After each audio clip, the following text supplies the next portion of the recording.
Hi, I'm Daniel. I'm a sleep physician, and if you haven't found this channel is for you. In today's episode, we're going to look at 3 ways to use a setback when you've started sleeping better, but then you have a setback to catapult you towards sleeping well forever.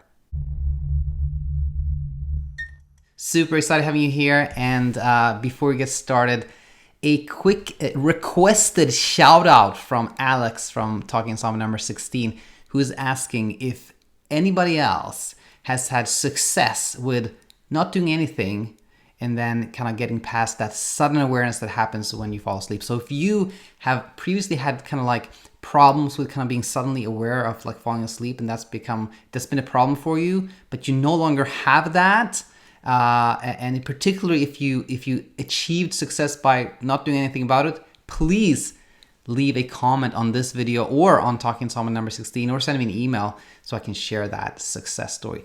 That said, today's episode is something I've been thinking about for quite a while, and it was really triggered by Produce Man, who was doing really well, kind of using the techniques I will talk about here. He had trouble sleeping for like 9 years, was doing really well, but then reported that he had a setback, had a couple of nights with very little sleep. And now here's the thing. It may not seem like it, but when that happens, when you have started, spending less time in bed, shifting attention away from sleep, kind of just being active and happy during the day, then you may have initial success. You may start finding like, okay, I'm sleeping better, things are kind of getting better and better and better. And then in the first week or in the second week or in the third week or whenever it happens, kind of the insomnia comes back. You sleep very little for 1 night or 2 nights or even a stretch of nights, and that is, a setback. And here are 3 things that I think are really, really important to know about these setbacks that can be helpful on your path towards sleeping well forever. Number 1, a setback is wonderful news, because that means you have achieved a new baseline, a new expectation, a new norm from which you can have a setback. And again, it may not feel like, it may feel like it's a complete step backwards and you're kind of wondering why you took a step backwards. But the first thing that I think is super, super important to highlight is that you have actually made so much progress that you can have a setback.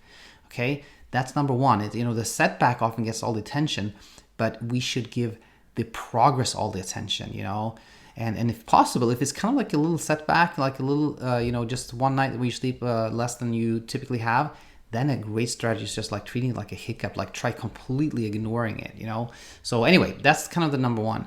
Number 2 here is that a setback is really an opportunity to see that even if you don't do anything, you will get back on track. Here's the thing.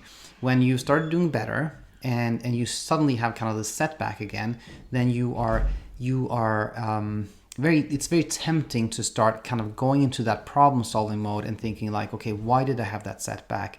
What did I do wrong? What should I change? And if you tweak things, if you start being like, okay, I'm going to go to bed a little later, I'm going to go to bed a little earlier, I'm going to try to avoid coffee, I'm going to do things, and you then go on to sleep better again, then you have kept yourself from really, really exploiting that setback. Meaning, if you, let's say, you start going to bed a little earlier, then you start sleeping better, then you think that every time you have a setback, you need to tweak something or do something for sleep to get back to baseline. You haven't really exploited the opportunity to grow your sleep confidence. So when you have a setback, this is an opportunity to grow sleep confidence, because if you don't do anything, if you just like, okay, I'm just going to keep doing exactly what I'm doing, I'm not going to change anything, and then after a day or 2 or 3, it may take longer, but eventually sleep gets back on track, even if you don't do anything. And guess what? Then you have proven to yourself that I don't have to do anything to get my sleep back on track. And guess what? Your belief in yourself, your own ability to sleep without any intervention has grown. You've grown your sleep confidence. So that's number 2. And then number 3 here, insomnia is very much driven by fear of losing sleep. And often there's this ambiguity. Anxiety is always driven by ambiguity, the what if. So when you're afraid of losing sleep, it's often like, what if I can't function tomorrow? What if people notice that I'm kind of tired and I lose my job? What if I can't drive tomorrow? what if I lose my ability to sleep? But what if? The what if is really what drives the, sleep anxiety, the fear of losing sleep. When you have a setback, you have a chance to show yourself that there is no catastrophic event that occurs when you sleep little. If you again don't do anything and just the opposite, actually, you try to find the reserves of having a good day when you slept little. If you can kind of treat yourself, spoil yourself, you slept very little, give yourself something, try to be happy that day, then you can show yourself that even after a night of sleeping very little, you can go on to have a good day. No catastrophic event. On the opposite, you had a good day. And when you can have a good day after sleeping like almost nothing, guess what? Your fear of losing sleep will evaporate. So that's the third reason. So again, a setback that's amazing news, because you have a norm from which you can have a setback. Number 2, you can exploit it to grow your sleep confidence by doing nothing and seeing that sleep returns. And number 3, you can see that you can have a good day after sleeping very little and lose the fear of losing sleep, after which you sleep amazing. If you have any questions, please leave a comment or send me an email, daniel@insomniainsight.co, and I'll be back here tomorrow. Until then, take it easy.